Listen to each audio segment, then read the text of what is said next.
Called an ugly high school grad and disowned by my family. 11 years later, I saw them at my sister's wedding. Her husband asked, "Do you know her?" I replied, "More than you realize." You know, there are some wounds that never truly heal. Wounds inflicted by the very people who were supposed to protect you. And sometimes, those old scars bleed open again, not in a quiet moment of reflection, but in the most public, most brutal way imaginable, like at your own sister's wedding.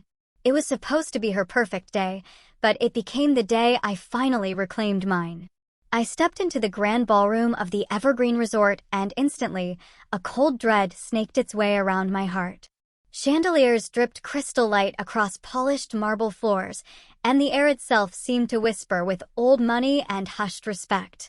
Michael's hand found the small of my back, a steadying pressure, grounding me. "Breathe," he murmured, his surgeon's eyes assessing me with that familiar, clinical precision.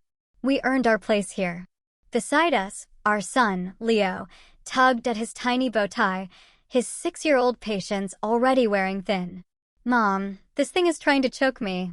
I knelt, adjusting the offending fabric with a smile I didn't quite feel. "Just for a little while, buddy. Remember our deal? Good behavior now, swimming pool later." Then, the reception crowd parted, and my breath caught in my throat. A familiar profile. The slight tilt of her head. The way she leaned forward when she laughed. I hadn't seen that gesture in 11 years, but my body remembered it, every nerve ending screaming. The bride turned, champagne glass raised in a toast, and our eyes locked across the room. Grace. My sister. The champagne flute trembled slightly in my hand, the only outward sign of the earthquake happening inside me. Daniel Brooks. The name on the invitation.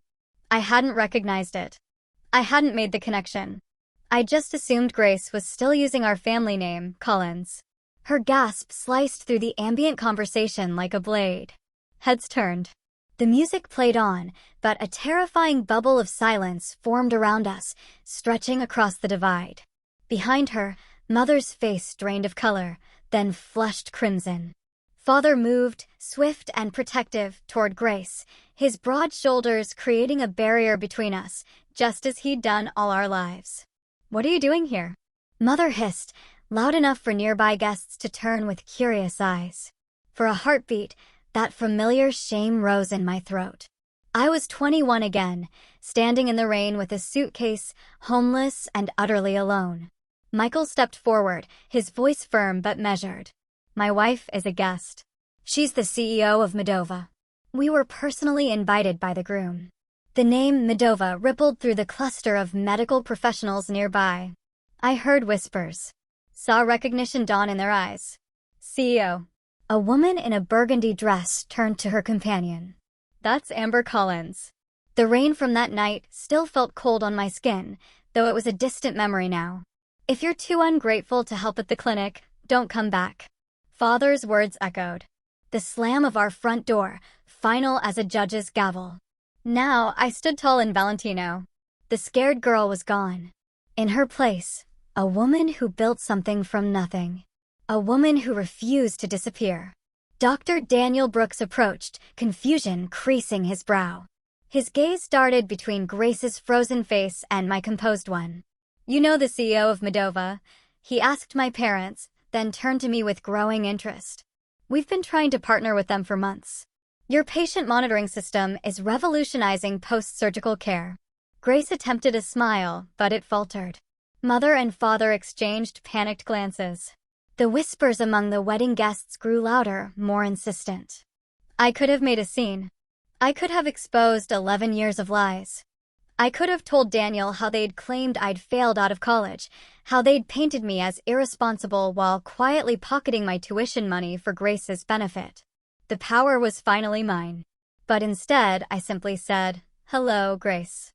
Congratulations." The simplicity landed like a thunderclap. Grace flinched as if I'd shouted. Michael's hand returned to my back, a silent question. Stay or go? Leo looked up at me, innocent to the dark currents swirling around us. "Mom, is that lady in the white dress your friend?" Daniel's gaze sharpened. He looked between Grace and me, his new bride and the stranger who was clearly not a stranger. Grace, he said, confusion and the first notes of suspicion lacing his voice. I thought you said your sister was. His voice trailed off, the unfinished sentence hanging heavy between us. Grace's eyes darted frantically between her new husband and her parents. For the first time in my life, I watched her struggle for words. Have you ever walked into a room and instantly regretted it? The smart move, the easy move, would have been to grab my family and quietly slip away. Let Grace have her perfect day. Let sleeping dogs lie. But sometimes, regret is just fear wearing a mask. And I stopped being afraid a long, long time ago. And this is my wife, Grace. Daniel beamed, his arm sliding around her waist as he introduced her to a cluster of doctors. Stanford graduate and the brilliant mind managing her family's medical practice back in Vermont. I stood 10 feet away, my champagne untouched, watching my sister nod demurely. Her pearl earrings caught the light when she tilted her head, a gesture I recognized from childhood, the tell that meant she was about to stretch the truth. The Collins Clinic has been serving our community for 30 years, she said, her voice pitched perfectly between pride and humility. We specialize in family medicine with some geriatric care. Michael touched my elbow, drawing my attention to a conversation unfolding beside us. A silver-haired woman in an elegant pantsuit noticed my name badge, Medova. Her eyes widened. You're Amber Collins. Your presentation at last month's medical summit was brilliant. The patient monitoring system you've developed is changing post-surgical recovery protocols across 3 states now. 4, actually, I smiled. We just finalized implementation with Northwestern's hospital network. Across the room, Grace fumbled through a response about platelet therapy trends. The doctor questioning her exchanged a subtle glance with his colleague. I thought Stanford's medical program had shifted away from that approach 3 years ago, he said, brow furrowed. Grace's laugh floated a pitch too high. Well, you know how these academic debates go. Some professors hold on to traditional methodologies longer than others. Daniel's expression shifted, almost imperceptibly. His eyes tightened. A slight withdrawal of his arm from her waist. He was noticing the discrepancy. Amber. The voice behind me belonged to my father. 11 years older, but unmistakable. The same commanding tone that once sent me scurrying to answer phones at the clinic after school while Grace practiced piano. You need to leave, he said, positioning himself between me and the rest of the room. You're ruining Grace's day. Michael stiffened beside me, but I placed a steadying hand on his arm. I was invited by Daniel, I replied, my voice low but firm. Perhaps you should explain why that upsets you. Father's face reddened. The expensive suit he wore couldn't disguise the man beneath, a small-town doctor whose authority stopped at the borders of his own practice. Don't play innocent. You, showing up like this, flaunting your whatever company you claim to run. Medova is hardly a claim. Dennis, Michael stepped forward, every inch the Harvard-trained surgeon. The medical technology conference in Boston last month featured your daughter as the keynote speaker. Her monitoring systems are in 27 hospitals nationwide. A nearby guest turned, clearly recognizing the company name. Across the room, my mother hovered near Grace, desperately trying to steer Daniel's colleagues away from my direction, her hands fluttering like panicked birds. Too late. The connections were already forming throughout the room. Medical professionals recognizing my name, making associations. Leo tugged at my hand. Mom, can I have some cake now? You promised. In a minute, sweetheart. Leo looked past me, eyes fixed on Grace. Is that lady your sister? Does she go to Stanford like you did? My father's face drained of color. Before he could respond, Leo continued innocently, you showed me your old college pictures. The red buildings were pretty. Grace, who had drifted closer, froze. Stanford, Daniel said, looking between us. You went to Stanford too, Amber? Class of 2014, I answered simply. Daniel's colleague, a distinguished cardiologist, turned to Daniel. You didn't mention your wife's sister was Amber Collins. Her work on predictive algorithms for post-surgical complications is revolutionary. Northwestern Medical has reduced readmission rates by 22% using her systems. The weight of 11 years of lies settled visibly on Grace's shoulders. She reached for Daniel's arm, but he stepped slightly away, his attention now fully on the professional conversation happening around me. Rain drummed against my dorm window as I stared at the bank statement. The numbers weren't computing. My college fund. Depleted. Transferred to an account I didn't recognize. The same day, a package arrived from Grace. Photos of her spring break in Cancun, the trip I couldn't understand how our family could afford. I shook off the memory, focusing on the present. Daniel had pulled Grace aside, their heated whispers visible across the ballroom. His face reflected growing confusion, then disbelief. Then something harder as she clutched at his sleeve. "You told me you graduated from Stanford," he said, his voice rising just enough to carry. "I went there. I've never heard your name mentioned by any of the faculty." Grace's response came frantically. It was mostly remote learning, a special program they had for. Stanford Medicine doesn't offer remote degrees. Daniel's voice had gone cold. Never has.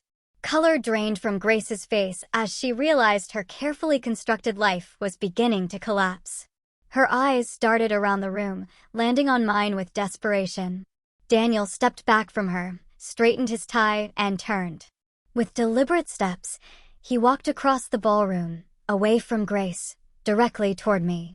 Behind him, Grace's pleading eyes followed. A drowning woman watching her last lifeline walk away. Daniel guided me away from the crowd with a gentle hand on my elbow. His fingers trembled slightly against my skin, the only indication that the poised doctor was rattled. "Let's find somewhere quieter," he said, his voice steady, but his eyes darting back to where Grace stood with my parents, their heads bent together in urgent conversation. We settled in a small alcove at the edge of the ballroom. 2 plush chairs, a small table between us. The muted lighting cast shadows across his face, highlighting the sharp angles of confusion etched there. "I apologize for the awkwardness," he began, straightening his bow tie. His words trailed off, uncertain how to frame the chasm of questions between us. "You didn't know Grace had a sister," I finished for him, keeping my voice neutral. Daniel's eyes widened. "She mentioned a sister once, but said you dropped out of college after a semester, that you couldn't handle the pressure and disappeared." The old wound throbbed, but I didn't flinch. Years of boardroom negotiations had taught me to keep my face composed, even when bleeding internally. "I graduated summa cum laude," I said simply, while working 3 jobs. 3 jobs? His brow furrowed. Mornings at a coffee shop, evenings at the hospital reception desk, weekends at a call center. The memories flooded back, the bone-deep exhaustion, falling asleep over textbooks, the relentless push forward. I put myself through school part-time, no family support. Each word landed like a stone between us, ripples spreading outward. Daniel's expression shifted from confusion to calculation, the surgeon's analytical mind reassessing everything he thought he knew. "Stanford?" he asked, naming his alma mater. I shook my head. "Community college first, then state university." I couldn't afford Stanford after I discovered my college fund had been. I paused, choosing my words carefully. "Reallocated to Grace's education," he concluded, the pieces clicking into place. The ballroom around us blurred as memory surfaced. Sleeping on Sarah's lumpy couch for 6 months. Showering at the YWCA when Jamie's boyfriend kicked me out. Eating ramen for weeks straight to save for textbooks. The humiliation of asking professors for extensions because I couldn't stay awake after triple shifts. The hospital where I worked reception, I continued. That's where I met Michael. He was a resident then. I remembered that night clearly, hunched over healthcare administration textbooks during my dinner break, exhaustion pulling at my eyelids. Michael stopping at my desk, curious about the complex diagrams I'd sketched in the margins. "You understand Kellerman's patient flow theory?" he'd asked, surprised. "It's flawed," I'd replied without looking up. "The bottleneck isn't intake. It's documentation requirements between departments." He'd pulled up a chair, and we talked until my break ended. The next day, he brought coffee and questions about my ideas for streamlining patient monitoring. Within months, we were developing the prototype that would become Medova's cornerstone product. Daniel leaned forward. "And Medova? Grace mentioned you worked some office job." I couldn't help the small smile that touched my lips. We started in our apartment 7 years ago. Last quarter's revenue was just under 400 million. Across the room, I spotted my parents flanking Grace like sentinels. Dennis paced small circles, his face flushed with anger, while Margaret clutched Grace's arm, her knuckles white with tension. They cast frantic glances our way, whispering urgently. "They're going to try to separate us soon," I said calmly. Daniel followed my gaze. "They appear concerned." Michael approached us, phone discreetly positioned at his side. I recognized his strategy, documenting behavior while appearing casual. A protective measure we'd learned after years of navigating hostile business environments. "Everything all right here?" he asked, his surgeon's eyes performing a quick assessment of my well-being. "Just catching up," I replied, gratitude warming my chest. The man standing beside me, steady, brilliant, saw me as I was, not as my family's convenient narrative. On cue, Margaret bustled toward us, her voice pitched to Carrie. "Daniel, there's someone from Boston General dying to meet you." Her eyes slid past me as if I were invisible. A familiar sensation. Daniel stood his ground. In a moment, Margaret, Amber and I are having an important conversation. My mother's smile stiffened. Always the attention seeker, Amber. She turned to the nearest cluster of guests. She's always been jealous of her sister's accomplishments. The statement hung in the air like smoke, acrid and choking. Several guests shifted uncomfortably, eyes darting between us. I remained seated, back straight, face composed. Michael's hand rested on my shoulder, a silent anchor. When the bathroom door swung closed behind me 20 minutes later, I wasn't surprised to find Grace already inside, reapplying mascara with trembling hands. Our eyes met in the mirror. "Why are you doing this to me?" she demanded, her voice breaking. I washed my hands slowly, deliberately. "Doing what exactly?" "Ruining my wedding. Making Daniel question everything." Tears streaked her carefully applied makeup. "I'm not doing anything," I replied softly. "I'm simply existing." Grace slammed her mascara wand onto the marble counter. "You were supposed to stay gone. They told everyone you were a dropout," she continued, words tumbling out like a confession. "That you couldn't handle responsibility, that you were. And yet here I am," I interrupted, handling quite a lot. When I emerged from the bathroom, my composure was intact. I returned to Michael's side, to the warmth of his hand finding mine. Grace followed minutes later, makeup freshly applied, but something essential had shattered behind her eyes. I noticed it immediately, the subtle shift in the room. Wedding guests gradually drifting toward us, drawn by genuine curiosity. A neurosurgeon discussing patient monitoring innovations with Michael. A hospital administrator slipping me her card. "Your postoperative monitoring system reduced our complication rates by 30%, she told me. "We'd love to explore expanding its implementation." Daniel stood at my elbow, attentive to the conversation, asking insightful questions about Medova's technology. His new bride hovered at the periphery unmoored. Father approached, shoulders squared for battle. "Daniel," he interrupted loudly. "This is Grace's wedding. Let's focus on her accomplishments." The silence that followed filled the room like water, drowning everything else. All eyes flicked between Daniel and Dennis, then to Grace, whose smile stretched thin across her face. No one spoke. No one needed to. Sometimes silence held more truth than any words could express.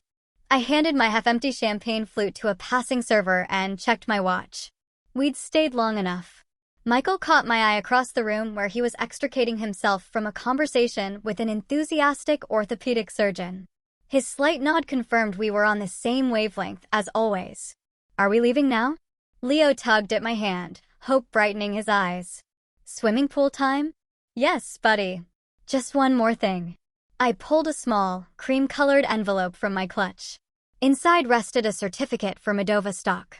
Not life-changing money, but enough to make a statement. This is who I am now, not the desperate girl they threw away. Michael joined us, his hand finding the small of my back. "Ready?" "Almost." I scanned the room for Daniel. The poor man deserved some courtesy on his wedding day, even if his in-laws didn't. We found him near the bar, watching Grace with an expression I recognized too well, the first hints of doubt creeping into what should be certainty. My sister worked the room with practiced charm, but now I noticed how she flinched slightly when medical terms entered the conversation. How quickly she redirected. "We're heading out," I told Daniel, offering the envelope. "Congratulations again." He took it with genuine warmth. "Thank you for coming. Especially considering." His eyes drifted toward my parents, who hovered nearby like vultures circling wounded prey. "I appreciate the invitation," I said. "I mean it. Closing this chapter matters more than I realized." Daniel leaned closer, his voice dropping. "I'd like to visit Moldova sometime. Professionally." Our eyes met, understanding passing between us without words. He knew. Maybe not everything, but enough. "My assistant will set it up." I offered my business card, aware of Grace watching us, her smile cracking at the edges like old porcelain. Mother glided toward us, social armor firmly in place. Amber was always so driven, she told a nearby guest with calculated lightness. Of course, she had advantages we couldn't provide Grace. The blatant reversal of truth would have wounded me once. Now it was almost comical. "What advantages were those, Mrs. Collins?" Michael asked innocently. "The 3 jobs while putting herself through night school? Or sleeping on friends' couches after you took her tuition money?" Mother's face hardened, but a cluster of Daniel's colleagues had drifted within earshot. She recoiled a step, recalculating. Leo looked up at me, confusion clouding his face. "Aren't those people your family, Mom?" The question silenced everyone within hearing distance. Simple, direct, unintentionally devastating. I knelt to his level. "They're relatives, buddy. Family is different." Father chose this moment to approach, puffing up his chest like he did when I was young and easily intimidated. "You can't just waltz back into our lives. And I'm not interested in walking back into anything." My voice cut through his bluster with quiet finality. "I'm not here to expose you or reconcile with you. I built my own life, which is exactly what you forced me to do when you showed me the door." The image flashed unbidden. Rain soaking through my jacket, the weight of my suitcase, the terrifying freedom of having nothing left to lose. Behind me, Leo fidgeted with his bow tie again. Michael rested his hand on our son's shoulder, steadying him the way he steadied me all those years ago when I thought I'd drown. "Thank you," I told my parents, causing them to blink in confusion. "Thank you for not giving me a chance. You made me build my own." Mother's face contorted between rage and social preservation. For once, she found no words. I took Leah's hand. Michael fell into step beside us as we made our exit unhurried, dignified, complete. No dramatic declarations, no tearful scenes, just the quiet power of walking away whole. Whispers followed us like gentle rain. But unlike that night 11 years ago, they didn't touch me. I'd built an umbrella of accomplishment that shielded me from their storms. In the lobby, Leo broke free and spun with childish delight. "Pool time. 10 minutes to change, and I'll meet you there," Michael told him, ruffling his hair. As we crossed toward the elevators, I caught our reflection in the polished marble wall, a family of 3, solid and connected. Behind us, through the ballroom doors, I glimpsed Daniel watching our departure, then turning back to his new bride with new questions in his eyes. Some weddings mark beginnings. This one marked an ending. The final release of expectations I never needed to fulfill, approval I no longer sought, and pain I refused to carry forward. Leo punched the elevator button with enthusiastic determination. "Up we go." "Yes," I smiled, squeezing his hand. Up we go indeed. Sunlight angled through the floor-to-ceiling windows of my office, casting long shadows across the polished concrete floors. 1 month had passed since Grace's wedding, but the memory still lurked in corners of my mind like a half-forgotten dream. I scanned the partnership. Proposal from Boston Memorial. A contract worth 8 figures sprawled across my desk. Moldova's patient monitoring system reduced post-surgical complications by 37% in their trial run. Numbers don't lie. Numbers don't play favorites. My assistant Meredith's voice crackled through the intercom. "Dr. Daniel Brooks is here to see you." My pen stilled against the paper. I hadn't spoken to my sister's husband since that night. "Send him in." Daniel entered like a man carrying invisible weight. His shoulders curled forward, his suit jacket wrinkled at the elbows. Dark circles shadowed his eyes. "Thank you for seeing me without an appointment." He stood awkwardly until I gestured toward the chair opposite my desk. "Coffee?" I offered. He shook his head. "I can't stay long." I waited. Experience had taught me the power of silence. "I've consulted with a lawyer about annulment possibilities." The words tumbled out like stones. Everything Grace told me was fabricated. She never attended Stanford. She never managed your parents' clinic. She's the receptionist. I absorbed this without surprise. The lies were always there, waiting for someone to notice. "I'm sorry to hear that," I said, and meant it. "Your parents made her the face of their practice while they—" His voice trailed off as he ran a hand through his disheveled hair. "The billing practices at their clinic. They've been charging Medicare for procedures never performed, using outdated codes deliberately. Grace helped them do it." The revelation landed like a slap, not because it was shocking, but because it confirmed suspicions I'd buried years ago. "I didn't mean to drag you back into this," Daniel continued. "But when I started investigating Grace's background, I found patterns, discrepancies. Your name kept appearing in old clinic records, then vanishing completely 11 years ago. The skyline beyond my window shimmered in the summer heat. I'd built this view from nothing while they built their lives on fabrications. They used my college fund for Grace," I said simply. When I confronted them, they told me I wasn't Stanford material anyway. Daniel winced. "The irony is, I never wanted to be a doctor. I wanted to improve medical systems, make them more efficient, more accurate." "You've done that," Daniel said, glancing around my office. "Medova is transforming post-surgical care across the country." A silent stretch passed between us, comfortable in its honesty. "The clinic is being investigated," he finally said.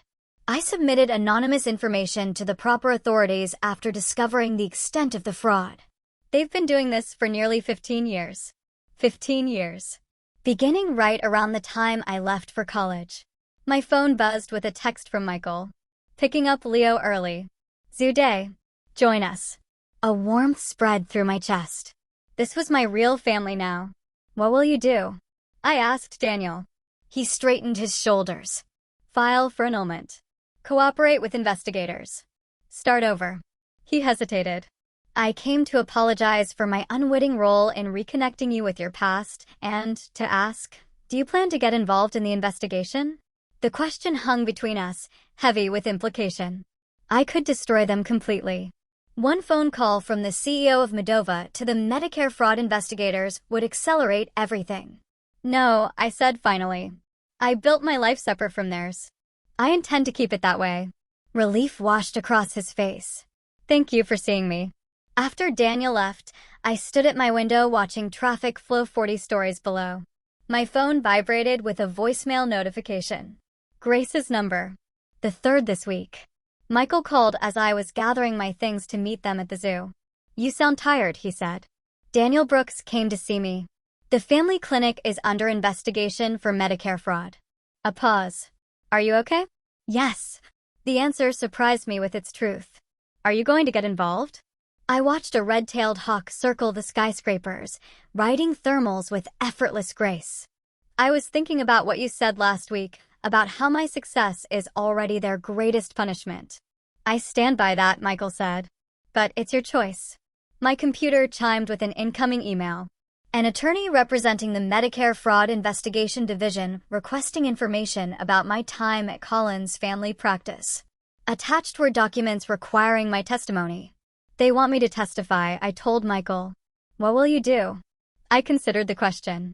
Part of me wanted to delete the email, refuse the request, let whatever happened to them happen without my fingerprints anywhere near it. Another part remembered patients who trusted them. Elderly men and women whose Medicare benefits were stolen.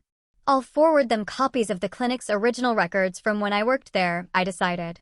Nothing more, nothing less. Just the facts.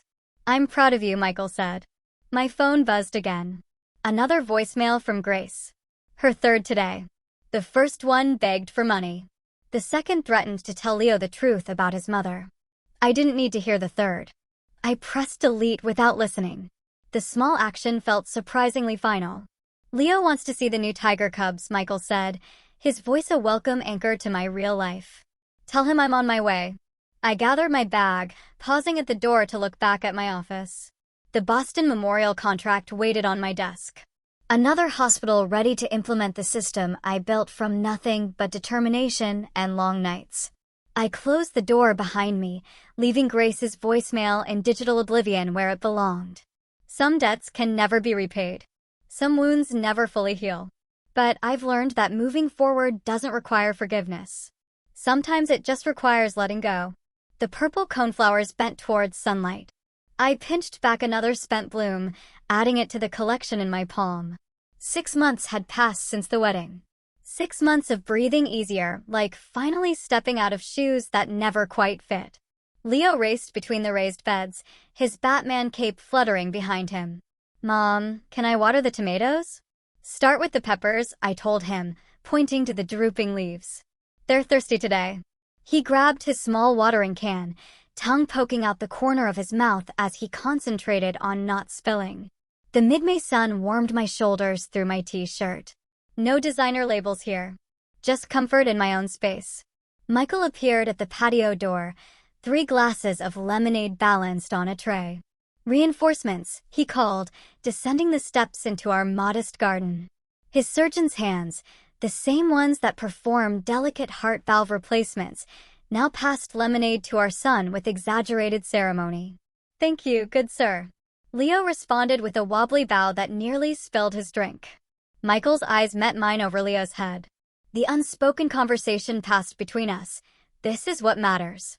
This garden, this boy, this life we built from nothing but determination and truth. The Davis Hospital Board approved the patient monitoring system, Michael said casually, though we both knew what this meant. The 5th major hospital chain to adopt Modova's technology this year alone. Thousands more patients who would recover safely because of what we created. That's number 5. Leo announced proudly, counting on his fingers. Mom's helping all the sick people get better faster. I ruffled his hair, amazed at how he absorbed everything. That's the idea, buddy. The doorbell chimed from inside. Michael raised an eyebrow. Expecting something? FedEx, probably. Those component samples from Switzerland. But when Michael returned, his expression had shifted. He held a certified letter. The return address visible even from where I stood. Grace Collins Brooks. My stomach tightened. The familiar knot I thought I'd finally untangled. I'll be in my office. The envelope sat on my desk for 17 minutes while I finished reviewing quarterly projections. Michael leaned against the doorframe. Silent support. When I finally slid it open, a single sheet of cream-colored stationery slid out, covered in Grace's careful handwriting. Amber, the clinic closed last month.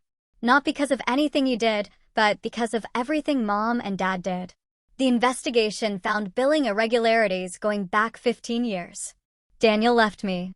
He said he couldn't build a life with someone he couldn't trust. He was right. I'm not writing to ask for money. I know better now. I'm writing because I need to tell you that you were never the problem. I was raised to believe your intelligence threatened mine. Your independence undermined my security. I believed them when they said cutting you off was necessary. I was wrong. They were wrong. And I'm sorry. Grace. Michael didn't ask what it said. He waited until I folded the letter and placed it back in its envelope. What will you do? He asked. Nothing dramatic, I answered, turning to my computer. I opened a document, typed for several minutes, then printed a single page. I slid it into a Modova envelope with the letter I'd written. 2 weeks later, I stood at the edge of the American Medical Technology Conference in Chicago, watching my team demonstrate our latest innovations to a crowd of healthcare professionals. The red Modova booth drew attention, our reputation preceding us now. A flash of movement caught my eye. Someone in pale blue scrubs near the education pavilion. Grace. Her hair pulled back in a simple ponytail, listening intently to a speaker discussing entry-level medical coding certification. Our eyes met across the crowded exhibition hall. No gasps this time, no drama, just quiet recognition. She held the Modova internship application I'd sent her, clutched like a lifeline. I offered a small nod. Not forgiveness exactly, but acknowledgement. She returned it, eyes bright with something that might be determination. We didn't approach each other. Some relationships are completed, not continued. That evening, I finalized the paperwork for the Collins first-generation medical scholarship. Not named for my parents, but reclaiming my birth name for something better. 20 students without family support will receive full tuition and mentorship next fall. Back home, I knelt in our garden again, digging small holes for new seedlings. Leo helped, his small hands patting soil around tender roots. Some plants don't grow well next to others, I explained, showing him how to space the seedlings. They need their own space to thrive. Like people, he asked, surprisingly perceptive. Smart boy, I whispered, kissing his forehead. Yes, like people. The sun slanted golden across our yard. Through the kitchen window, I saw Michael preparing dinner. Moving easily through the space we'd created together. I pressed another seed into the dark earth, covering it gently. Some roots are given. Others, you get to choose.